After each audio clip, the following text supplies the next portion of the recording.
How to set a song as your ringtone on Android. First, make sure you download the song you like or prefer to be your ringtone. So let's get started. First, open the Settings app on Android. Next, tap Sounds and Vibration, then select Ringtone. Here, you'll see the default ringtones that come with your phone.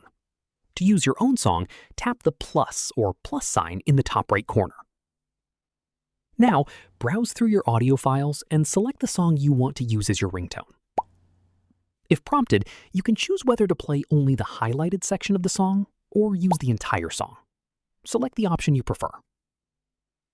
Once you've chosen your song, tap Done to save your changes.